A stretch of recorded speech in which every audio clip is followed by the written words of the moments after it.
잘 읽으셨습니다. 우리 옆에 계신 분에게 한번 인사하시고 말씀을 들으시면 좋겠습니다. 오늘도 은혜 가운데 승리합시다. 오늘도 은혜 가운데 승리합시다. 은혜 가운데 승리가 있기를 진심으로 소망합니다. 주신 말씀을 가지고 분노자에서 중재자로라는 말씀을 증거하겠습니다. 자, 이제 계속해서 이제 말씀이 요한계시록 읽었다가 또 고린도전서 주일 아침 말씀 가다가 또 중간에 또 마태복음 들어갔다가 여러 가지 본문의 말씀들을 막 연이어지는데 다시 이제 사무엘상으로 돌아왔어요. 이 사무엘상이 얼마 안 남았는데 25장의 말씀은 그 앞에 24장과는 조금 이 감정선이 좀 달라집니다. 왜냐하면 24장에는 엔게디 그 동굴, 여기 나중에 사울이 묻힌 그 무덤이 있는 데가 엔게디예요. 이 엔게디 동굴에서 갑자기 배가 아파가지고 이제 화장실을 급해가지고 동굴에다가 이제 응가를 하러 온 사울의 그 모습을 멀찍이서 지켜보고 있던 다윗 죽이십시오. 지금 죽이면 끝장납니다. 지금 죽이면 우리의 유랑생활, 방랑생활, 망명생활 끝납니다. 결정적인 찬스를 하나님이 주셨습니다. 근데 그때 다윗이 죽여요, 안 죽여요? 안 죽여요. 할 수 있는데 안 할 수 있는 능력, 또 하지 않아도 될 것 같은데 하게 되는 능력, 이게 하나님이 주신 생각이에요. 근데 얼마든지 죽일 수 있어서 나한테 이득이 돌아올 수도 있어요. 누가 보기에 합리적으로. 근데 그거를 안 할 수 있는 마음은 하나님이 주신 마음이에요. 근데 마귀는 예수를 팔려는 생각을 가룟 유다에게 넣어가지고 안 해야 되는 짓을 가룟 유다가 해버렸죠. 그러니까 우리가 무언가를 살리고 회복하고 회화시키고 중재하는 것, 이렇게 회복하는 능력은 다 하나님이 주신 마음이에요. 근데 이상하게 여기 나오는 것처럼 다윗이 해도 돼요. 해도 되는데 안 할 수 있었어요. 이게 하나님이 주신 마음이에요. 기름 부음 받은 자를 손대지 않겠다. 하나님께서 알아서 하시도록 내버려 두겠다. 본인은 얼마나 아까웠을까요? 여기 뒤에 있는 부하들이 난리가 났어요. 그때 죽였으면 우리가 이렇게 어렵지 않은데 왜 이랬냐고 불평불만이 가득 찼을 겁니다. 아마 이 마음을 다윗도 마음속에 좀 응어리진 것으로 갖고 있고, 내가 언젠가는 이 한을 한번 풀어줘야 되겠다. 이런 생각을 아마 심정적으로 했을지도 모릅니다. 근데 25장으로 딱 넘어옵니다. 근데 여기서는요, 다윗이 자기 마음대로 하려고 해요. 그 전에 사울왕을 죽일 수 있었는데 왕이니까 손대기가 참 뭐한 거예요. 죽여도 되지만 옛날에는 장인어른도 됐고 하나님이 기름 부어 세운 주의 종이고 왕인데, 여기는 아주 부자가 하나 나옵니다. 근데 이 사람에 대한 평가는요, 그냥 딴 거 없어요. 부자예요. 예를 들어서 여러분이 어떤 사람에 대해서 얘기하는데 그 사람 어떤 사람이야 라고 하면은 그냥 돈은 많아. 다음에 또 물어요. 그 사람 어떤 사람이야? 돈이 많다니까? 그럼 무슨 뜻이에요? 돈만 많은 거예요. 그 사람의 됨됨이와 인격은 그냥 말하기가 싫은 거예요. 그냥 졸부인지 어쨌든 그냥 돈만 많은 거예요. 아무것도 갖춰주지 않는 돈만 많은 사람. 그 사람이 오늘 25장에 등장을 합니다. 근데 이 사람이 누굴 만나냐? 다윗을 만나요. 바로 전장에서 부하들이 그토록 아우성치는데도 죽이지 않았던 그 마음, 그래서 언젠간 한번 부하들의 마음을 시원하게 해줄 그런 공공의 적을 찾고 있던 차에 여기 나오는 이 마온 황무지에 나오는 이 나발이라고 하는 이름도 처음엔 안 나와요. 맨 나중에 이름이 나와요. 이 사람이 딱 등장했으니 다윗의 마음속에 이제 하나님이 주신 생각이 아니라 인간적으로 그래도 사람을 좀, 우리 부하들을 조금 그럴듯하게 좀 다독여야 되겠다, 이런 생각으로 그 대상이 아마 여기 나오는 나발이 되지 않았을까, 이런 감정선을 느끼면서 오늘 본문의 말씀을 대하시면 좋을 것 같습니다. 자, 여기 중간에 아주 재미난 표현이 나오는데 1절 보세요. 1절에 갑작스럽게 사무엘이 죽는 이야기가 나옵니다. 요거를 좀 해결하고 그 다음에 2절부터 나오는 나발 이야기로 넘어가겠습니다. 자, 25장 1절 사무엘이 죽음에 시작.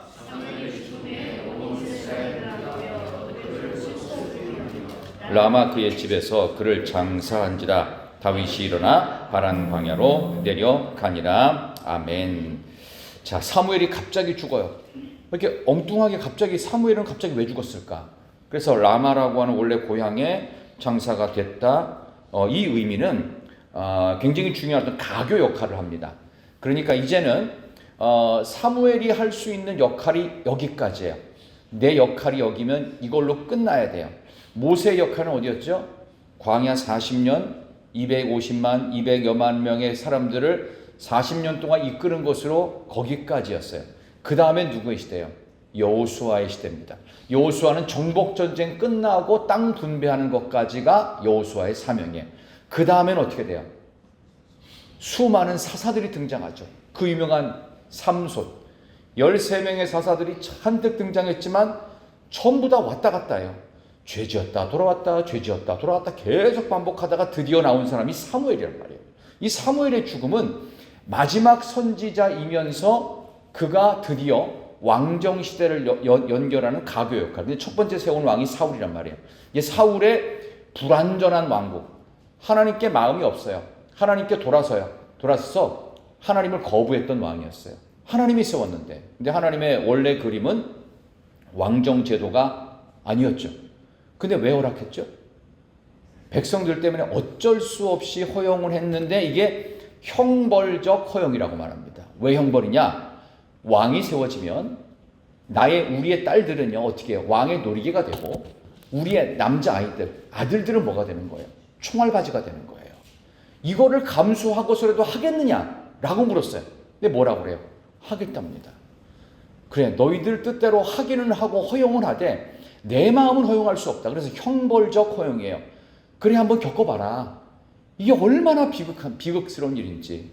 그러나 진짜 왕이 세워지면 진짜 왕은 너희들 앞장서서 싸우고 너희들의 자녀들을 선대할 것이고 너희들의 딸을 예의 있게 다룰 것이다. 그 사람이 누구예요?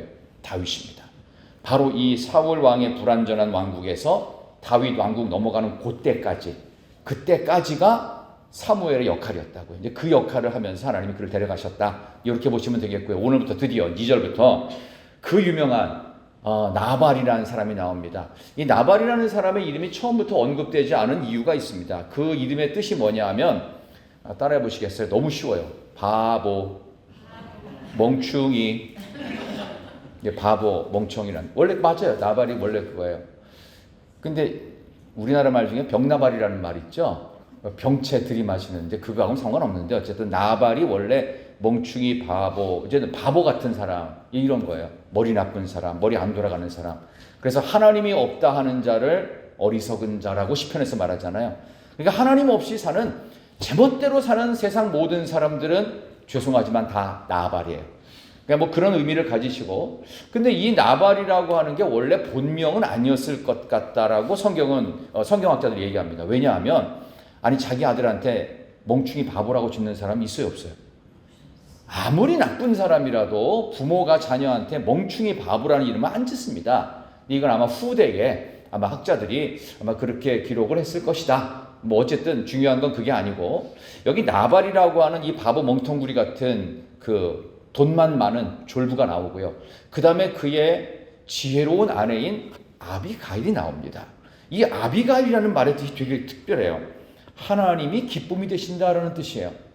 바보 멍청이 하나님이 없다 하는 이 돈만 밝히는 남편과 하나님이 기쁨이 되신다라고 하는 이 두 부부의 모습은 전혀 상반되고 어울리지 않는 그림처럼 엮여져 있는데 중간에 딱 등장하는 인물이 다윗이에요. 자, 그러면 질문. 바보 멍텅구리 같은 나발이라는 돈 많은 부자, 그리고 지혜로운 아내였던 하나님이 기쁨이 되신다는 아비가일, 나발, 아비가일, 다윗. 이 셋 중에서 누가 주인공일까요? 나발, 아비가일, 다윗 중에 누가 주인공일까요? 대답을 하기가 곤란하십니까? 뭐 돈 받았어? 누구로 하라고? 누구 같아요? 그냥 딱 찍어보세요. 틀려도 관계없어요. 틀려도 상관없어요. 다윗이에요. 다윗이 주인공이에요. 왜냐하면 하나님께서 다윗을 뭘로 만드셔야 돼요? 이제 사무엘 죽었으니까 뭘로 나가야 돼요? 진짜 왕으로 가야 돼요. 그러기 위해서 다윗이 이제 어떻게 해요? 여기서 부하들의 이 분노에 찬 이 서운함을 안갚음을 해야 될 거 아니에요. 보복해야 될 거 아니에요. 그래서 역시 우리 다윗은 대단해. 사나이는 이렇게 좀 해야 되는 거야. 뭐 이런 어떤 분노를 한바탕 막 풀면서 막 싹 다 죽이고 우리가 진짜 용사. 뭐 이런 생각을 얼마든지 풀어줄 만한 마음이 있었단 말이에요. 근데 그걸 어떻게 해요? 중간에 막아요. 결국 하나님은 다윗을 진짜 왕, 어떤 왕? 필요하면 백성들을 가차없이 처단하는 왕이 아니라 아무리 필요해도 모두를 살리는 왕으로, 분노도 다스릴 수 있는 왕으로, 하지 않을 수 있는 것도 하는 왕으로, 해야 되는 것도 하지 않을 수 있는 진짜 왕으로 만드시기 위해서 나발, 아비가일을 까메오로 등장시키시고 주인공은 역시 다윗입니다. 다윗의 감정선이 어떻게 변화되는지를 여러분 보자고 말씀을 처음에 드렸죠. 자, 우리 그런 점에서 오늘 본문 말씀 한번 연이어서 보도록 하겠습니다. 자, 오늘 본문에서 그 당시에 이제 시간적 배경이 나옵니다. 한번 보겠습니다. 자, 우리 4절부터 한번 볼까요? 4절에서 5절까지 시작. 다윗이 나발이 자기 양털을 깎는다 함을 광야에서 들은지라. 다윗이 이에 소년 10명을 보내며 그 소년들에게 이르되 너희는 갈멜로 오라가 나발에게 이르러 내 이름으로 그에게 문안하고, 그렇게 돼 있어요. 자, 이때 시간적 배경이 뭐냐 하면은 양털 깎는 기간입니다. 유대인들은 원래 농경을 안 했어요. 원래가 목축입니다. 근데 그들이 가나안에 들어와서 그래도 정착을 하면서 농경을 시작하기는 했습니다. 그러나 이스라엘 땅은 그렇게 좋은 땅이 아닙니다. 가보신 분은 알겠지만 지금도 이스라엘 땅은 좋은 데가 없고 관계 수로 시설이 기가 막히게 전 세계에서 최고로 발달해서 그나마 이렇게 농작물을 조금 심을 수가 있는 그런 세계 최고의 농사법을 가진 나라이기 때문에 그나마 자급자족이 가능한 나라가 여기 이스라엘입니다. 이게 농업을 하는 것보다는 이런 목축업이 발달했는데 양털을 깎는 절기에는요, 항상 나그네들과 외국 사람들과 이런 고아들, 어린아이들에게는요, 마음껏 잔치를 베풀면서 양고기를 나누어 줄 수 있는 그런 혜택이 주어지는 율법적 전통이 있었어요. 그러니까 이 시기에는 잔치예요. 온 나라가 잔치. 그러니까 양털을 깎는다. 그러면 전부 다 여유롭게, 거지들도 절대 굶어 죽지 않는 시기가 양털 깎는 시기입니다. 근데 양털을 깎기까지 양들이 잘 길러져야 될 거 아니에요. 그러면 이 양들을 잘 기르기 위해서 그러면 옆에 나라는 그걸 갖다 가만히 두고 있을까요? 그렇지 않습니다. 그 주변에 도적대와 같은 특히 남쪽 지역에 아말렉이 있었어요. 이 아말렉이 끊임없이 위로 치고 올라와가지고 여기 있는 이 이스라엘 사람들을 괴롭혔어요. 양들을 약탈을 해가든지 훔쳐가든지 뭐 어쨌든 그런 식으로 해서 양이라고 하는 이 재산을 얼마든지 파괴할 수 있었습니다. 그때 민병대가 조직이 됩니다. 그 민병대의 대장은 누구였을까요? 다윗입니다. 그러니까 다윗이 그것들을 지켜주면서, 양들을 지켜주면서 여기 나오는 이름이 나중에 등장하는 나발과는 서로 잘 아는 사이였습니다. 우리가 당신들의 양을 지켜줄 테니, 양들이 엄청 많습니다. 여기 보니까요, 양이 얼마나 많은지 2절 보시니까 양은 3,000마리, 염소 1,000마리입니다. 이게 어느 정도 재산인가 봤더니 성경학자들은 욥이 갖고 있는 재산의 절반 정도래. 그러니까 양과 염소만 언급됐지 다른 것도 또 많은 거예요. 그러니까 이게 보통 많은 양이 아니에요. 갑부 중에 갑부예요. 이거를 쉽게 자기네 종들만으로 못 지켜요. 근데 다윗과 함께하는 600명의 불황아들이 있었습니다. 그들이 민병대가 돼서 남쪽에 있는 아말렉을 막아준 거예요. 이 땅 접근하면 너희들 재미없어. 여기에는 너네들보다 더 위대한 골리앗을 때려눕힌 다윗이 이끄는 민병대야. 그러니까 그들이 부들부들 떨고 접근을 못한 거예요. 그러니까 그거를 나발도 알았어요. 그래서 잘 보호가 돼서 양털 깎는 축제 절기에 도착을 하니까 야, 안 되겠다. 너 저기 주인한테 가서 우리 600명의 식솔들 곱하기 한 5쯤 된다고 하면 약 한 3,000명, 한 2, 3,000명 되는 식구들을 위해서 소년 10명 보낸 거예요. 자, 가서 식량 좀 달라고 해라. 지금 많지 않냐? 축제 절기니까. 그러니까 얼마든지 요청을 해도 좋은 거예요. 왜냐하면 불황아나 거지나 외국 사람들도 고기를 나눠주는데 여기 지켜주고 생명까지 보존해주고 재산을 보호해줬는데 당연히 할 수 있을 수 있어요. 근데 당연했던 요구를 안 들어주는, 얼마든지 해도 되는 합법적인 건데도 불구하고 안 들어주는 나쁜 놈들이 세상에 있나요, 없나요? 생각보다 많습니다. 그 중에 대표가 나발이에요. 나쁜 놈이에요. 얼마나 나쁜 사람이었는지 지금 다윗은 예의를 갖추고 있어요. 표현 보시겠어요? 6절 보세요. 얼마나 예의를 갖췄는지 6절 다 같이 그 부하게 시작. 그 부하게 사는 자에게 이르기를 너는 평강하라. 내 집도 평강하라. 내 소유의 모든 것도 평강하라. 3번이나 삼중적으로 평강하십시오. 당신도 평강하시고 당신의 집안 식구들도 평강하시고 내 소유의 모든 재산도 다 평강하십시오 하면서 필요한 양식을 좀 달라고 한 거예요. 또 그만했잖아요. 노동력을 다 발휘해서 600명이 지켜줬단 말이에요. 장정들만. 그럼 얼마든지 할 수 있는 거 아니에요. 600명이 안 지켰으면 이거 어떻게 지킵니까?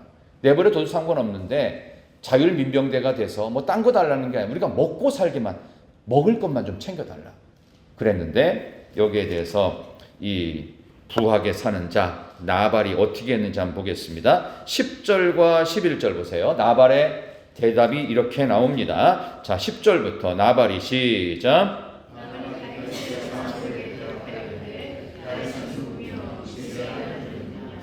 요즘에 각기 주인에게서 억지로 떠나는 종이 많도다. 내가 어찌 내 떡과 물과 내 양털 깎는 자를 위하여 잡은 고기를 가져다가 어디서 왔는지도 알지 못하는 자들에게 주겠느냐 한지라. 아멘하기에는 화가 확. 이게 나발이에요. 당연한 것을 요구하는데도 그것이 정당하게 주어지지 않는 이 불의한 세상을 대표하는 사람 나발입니다. 거기에서 예수 믿는 사람이 어떻게 될 것인가? 그게 다윗의 태도였습니다. 오늘 그게 주제입니다. 거기에 대해서 다윗은 13절처럼 반응을 합니다. 한번 보겠습니다. 13절 시작. 다윗이 자기 사람들에게 이르되 너희는 각기 칼을 차라 하니 각기 칼을 차매 다윗도 자기 칼을 차고 400명 가량은 데리고 올라가서 200명은 소염을 곁에 있게 하니라. 아멘.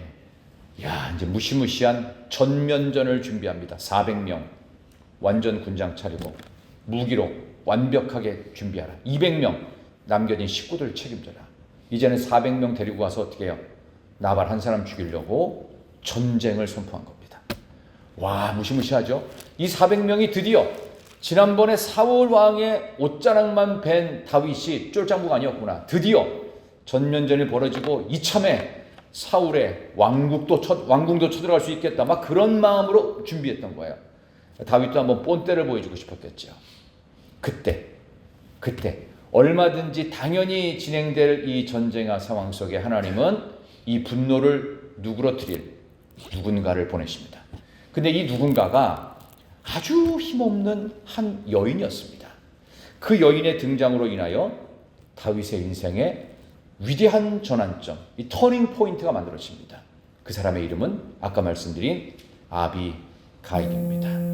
혹시 여러분들 이제 자녀나 손주들이나 또 이렇게 또 뭐 닉네임 같은 거 지으실 때, 별명 지을 때 아비가일 참 좋습니다. 하나님이 나의 기쁨이 되신다. 내 기쁨은 하나님이시다. 아비가일입니다. 그 여자가 등장을 하지요. 자, 14절 보실까요? 14절 시작. 하인들 가운데 하나가 나발의 아내 아비가일에게 말하 이르되 다윗이 우리 주인에게 문안하러 광야에서 전령들을 보냈거늘 주인이 그들을 모욕하였나이다. 아멘. 야, 주인은 상습적으로 이렇게 단물 쪽 빼먹고 필요 없는 카드는 버리는 이런 철면피 같은 사람이라는 것을 아마 종들도 알았을 것입니다. 이거 한 번에 이렇게 되는 거 아닙니다. 번번이 상습범으로 되는 겁니다. 초범은 이렇게 못합니다. 덜덜덜 떨죠. 그러나 재범은 좀 쉽고요. 3범쯤 되잖아요. 그러면 이게 자연스러워진다고 그래요. 그래서 누군가를 이렇게 살인을 해가지고 뭐 어쩔 수 없이 이렇게 그 정당방위로 죽인 사람도요 2번도 할 수 있고요 3번 할 땐 쉬워진답니다. 참 슬픈 일이죠. 여기 나오는 이렇게 무지막지한 이 주인 나발의 모습이 한두 번이 아니었음을 증명하는 그런 부분이지요.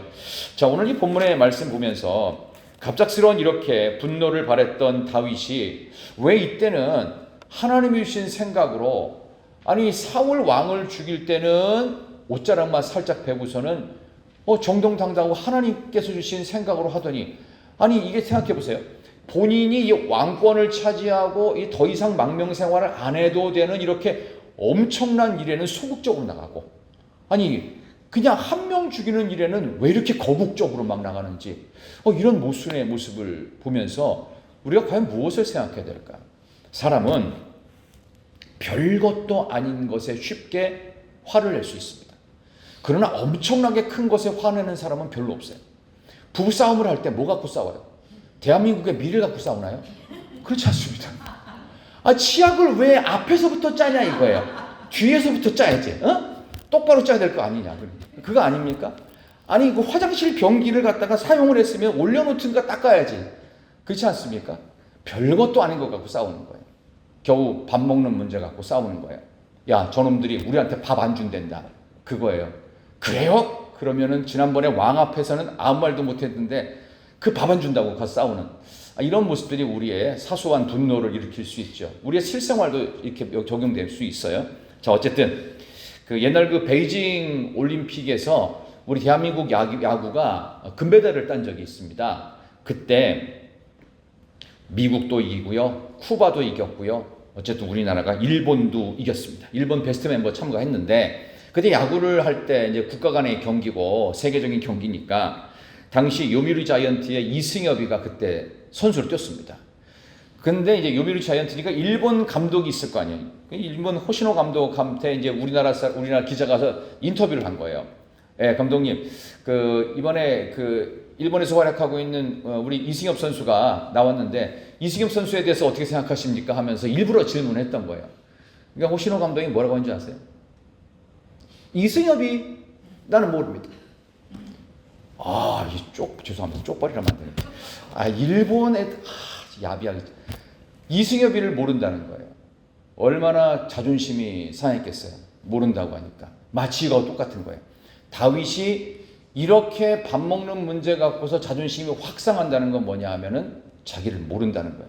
자기는 목숨을 걸고 아말렉으로부터, 이웃 주변 국가들로부터 내가 당신의 재산과 생명을 지켰는데 네가 나를 모른다고 그래?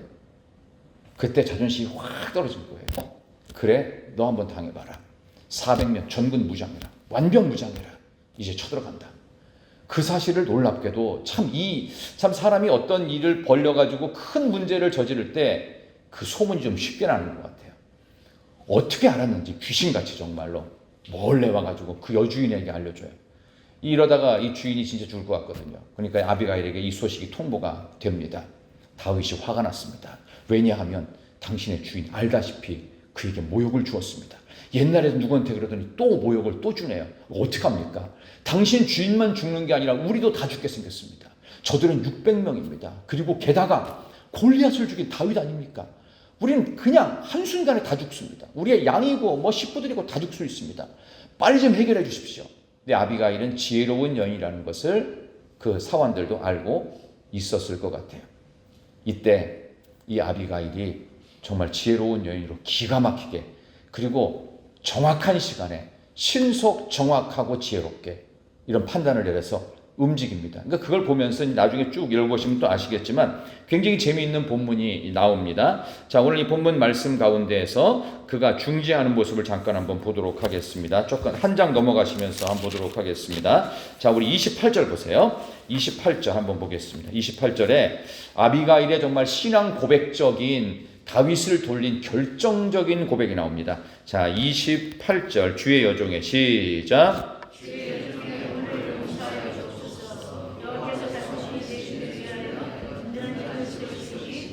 이런데 주께서 여호와의 싸울 삼으시며 내 주의 일생에 내 주에게서 악한 일을 찾을 수 없음이니이다. 아멘.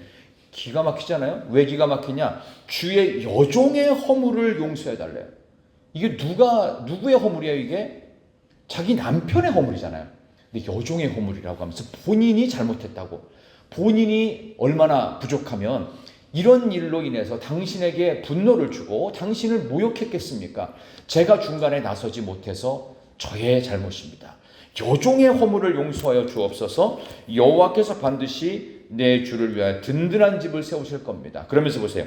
내 주께서 여호와의 싸움을 싸우시며. 이게 무슨 얘기예요? 이 주라는 말은 다윗을 높이는 말이에요.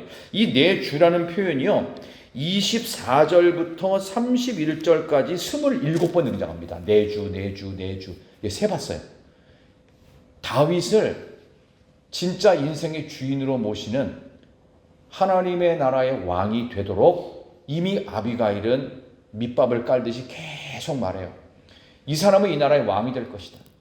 지혜로웠던 여인 아비가일은 그것을 짐작하고 있었고 다윗에 대한 소문을 들을 때마다, 그리고 얼마 전에 사울왕의 옷자락만 베고 그를 살려두는 그 모습을 이 아비가일이 분명 알았어요. 근데 이 사람에 대해서 자기 미련하고 멍텅구리 같은 자기 남편이 모욕을 줬단 말이에요. 큰일 났다. 이 사람이 가만히 있을 리가 없다는 것을 직감적으로 알고 빨리 움직인 거예요. 그리고 뭐래요? 내 주 왕이여 여종의 허물을 용서해 주십시오. 이 모든 허물은, 아니 내가 문제가 아니고요, 저는 아무 잘못 없으니까 저놈 그 주인만, 그 저기 남편만 어떻게 하시고 우린 좀 살리게 달라고, 이게 맞는 표현이잖아요. 근데 그렇게 안 합니다. 여종의 허물을 용서해 달라고. 당신은 지금 무슨 싸움을 하셔야 되냐? 여호와의 싸우심을 할 때입니다. 한낱 어떤 개인, 어떤 부자 한 사람과 싸울 때가 아닙니다. 당신은 여호와의 싸움을 싸우실 진정, 주의 인생에 내 주에게서 악한 일을 찾을 수 없도록 왕이 되실 분이니까 이렇게 사소한 일로 악을 범하지 마십시오. 여호와의 싸움을 싸우셔야죠 하면서 다윗의 자존감을 확 높여줍니다. 그를 진정한 왕으로 대우하는 한 여인의 모습을 보면서 다윗은 마음이 풀어지기 시작합니다. 와, 나를 인정해주는 사람이 있구나. 저 미련한 나발은 나를 모욕했어요. 모른다고 하고. 근데 화가 내고 전군 무장 다 시켰는데 지혜로운 여인이 등장해가지고 자기한테 바짝 엎드리더니 여종의 허물을 용서해달래요. 와, 여기서 다윗의 마음이 흔들리기 시작하고 그의 마음이 녹아지기 시작합니다. 그리고 나서 그의 풀렸던 마음을 오늘 성경은 우리가 읽었던 본문에서 묘사하고 있습니다. 한번 32절 보세요. 드디어 다윗이 입을 열어서 아비가일에게 이렇게 말을 합니다. 32절 시작. 다윗이 아비가일에게 이르되 오늘 너를 보내어 나를 영접하게 하신 이스라엘의 하나님 여호와를 찬송할지로다. 계속 또 내 지혜를 칭찬할지며 또 내게 복이 있을지로다. 오늘 내가 피를 흘릴 것과 친히 복수하는 것을 내가 막았느니라. 계속 나를 막아 너를 해하지 않게 하신 이스라엘의 하나님 여호와의 살아계심을 두고 맹세하노니 내가 급히 와서 나를 영접하지 아니하였다면 밝은 아침에는 과연 나발에게 한 남자도 남겨두지 아니하였으리라 하니라. 35절까지 다윗이 그가 가져온 것을 그의 손에서 받고 그에게 이르되 내 집으로 평안히 올라가라. 내가 내 말을 듣고 내 청을 허락하노라. 아멘. 진짜 아멘이에요. 기가 막힌 등장이었죠. 이 아비가일을 어찌 보면 하나님께서 중간에 이렇게 우리의 분노와 우리가 더 큰 실수를 하지 않도록 보내셨습니다.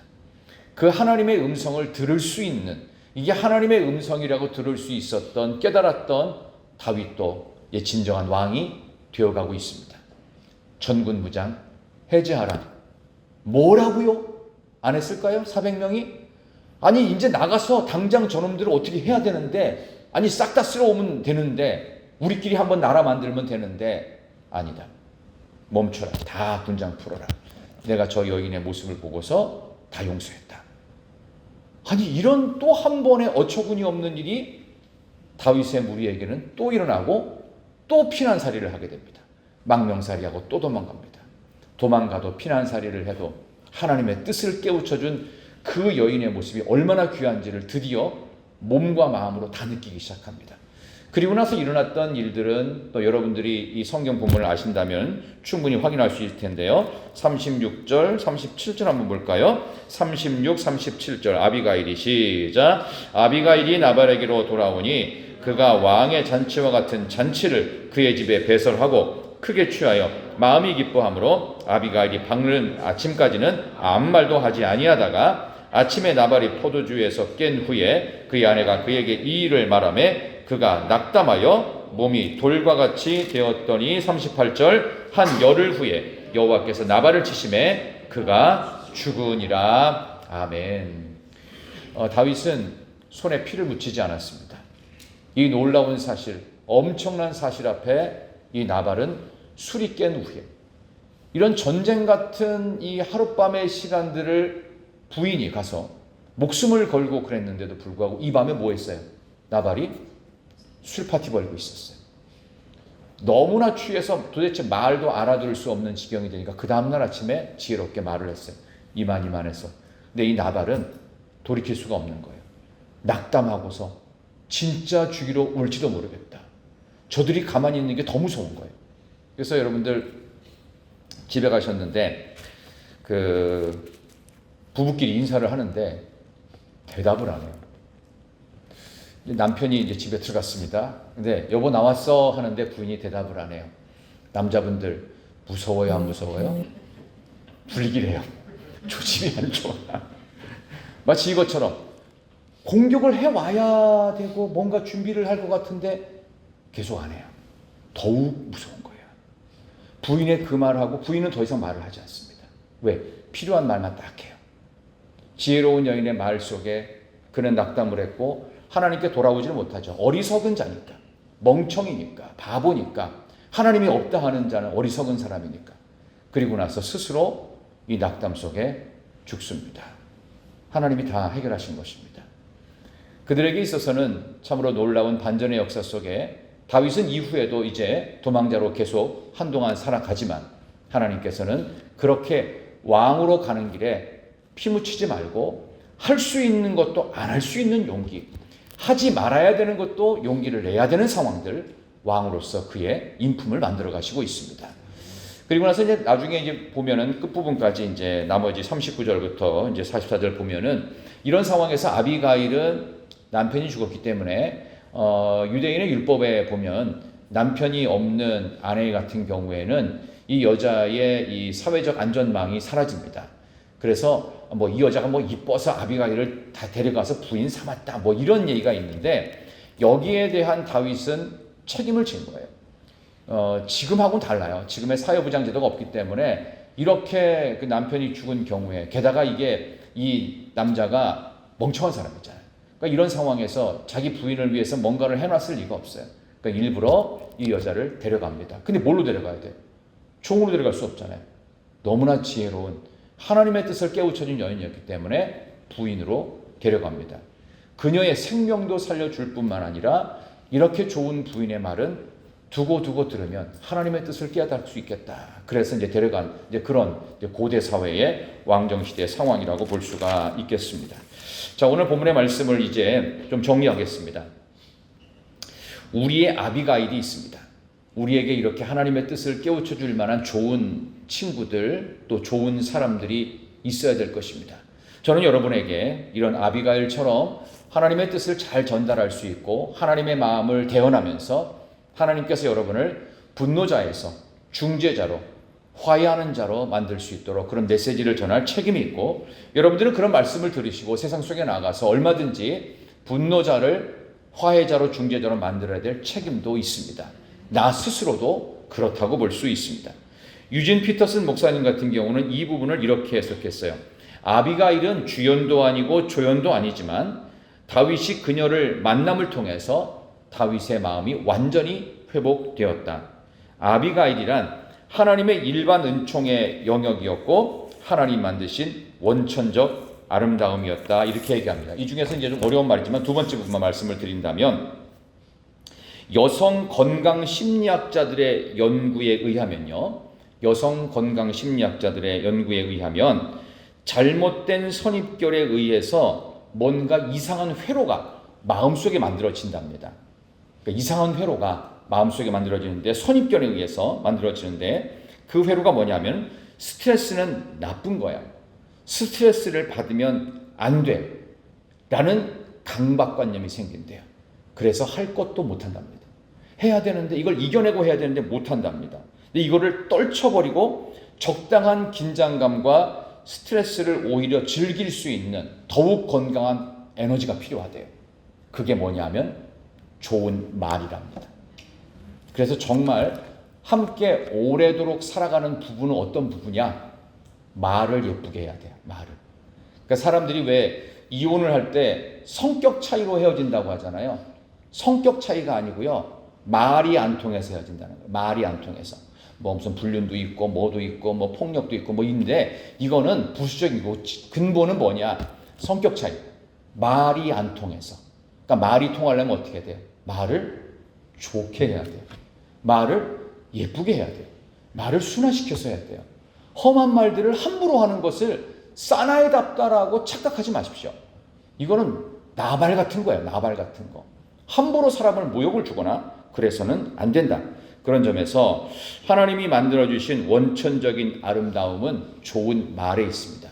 그 말 중에 최고의 말은 역시 하나님의 말씀이지요. 오늘 하나님의 말씀을 여러분들이 받으셨습니다. 이제 우리는 내가 아비가일처럼 지혜로운 말을 하는 사람으로 사람을 살리든지 아니면 주변에 아비가일의 음성을 듣든지 둘 중에 하나를 반드시 하셔야 되는 것입니다. 다윗은 여기서 만약 멈추지 않았다면, 만약 400명 데려가서 정말 이 나발의 가문을 싹 다 쓸어버렸다면 다윗은 다윗이 아니라 사울이 되었을 것입니다. 그의 인생은 오점으로 남았을 뿐만 아니라 왕 되기 전에 이미 많은 피를 흘리면서 더 큰 문제를 일으켰을지 모릅니다. 근데 참으로 다행스럽게도 다윗은 왕이 되는 과정 가운데 단 한 번도 문제를 일으키지를 않았습니다. 하나님은 그것을 귀하게 보셨어요. 너무나 귀하게 보셨어요. 물론 원수를 위해서는 피를 흘렸지만 스스로 범죄하지는 않았습니다. 근데 그때마다 범죄할 수 있었는데 누구 말들을 잘 들었어요. 그래서 멈췄고 또 멈추고 돌아서고 다시 한번 신앙의 정도로 걸을 수 있었다. 저는 여러분들이 그런 분들이 되셨으면 좋겠어요. 내가 한바탕 뭘 저지르고 싶은데 다른 사람의 말을 듣고 멈추는 지혜가 필요합니다.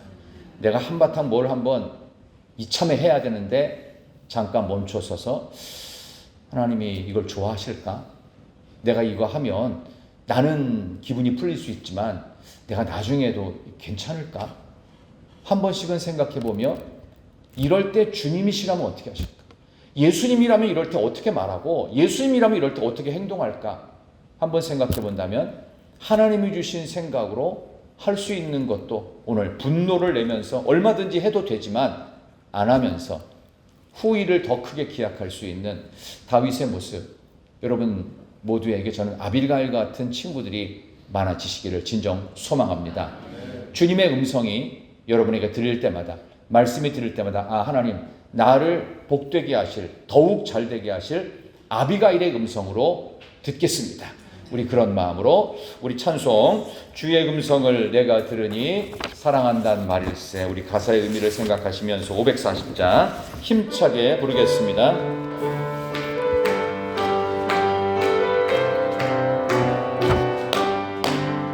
주의 음성을 내가 들으니 사랑한단 말일세, 믿는 마음으로 주께 가오니 나를 영접하소서. 내가 매일 십자가 앞에 더 가까이 가오니 구세주의 흘린 몸의 피로써 나를 정케 하소서.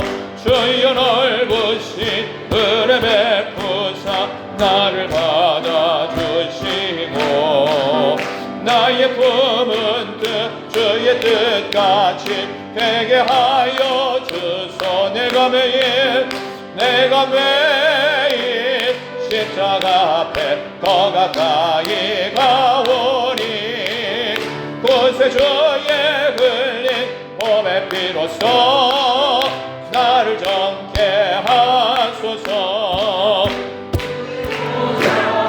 나아갈 때에 어찌하니 기쁠까? 주의 얼굴을 항상 배우니 더욱 친근합니다. 내가 매일 십자가 앞에 더 가까이 가오니 구세주의 흘린 몸의 피로써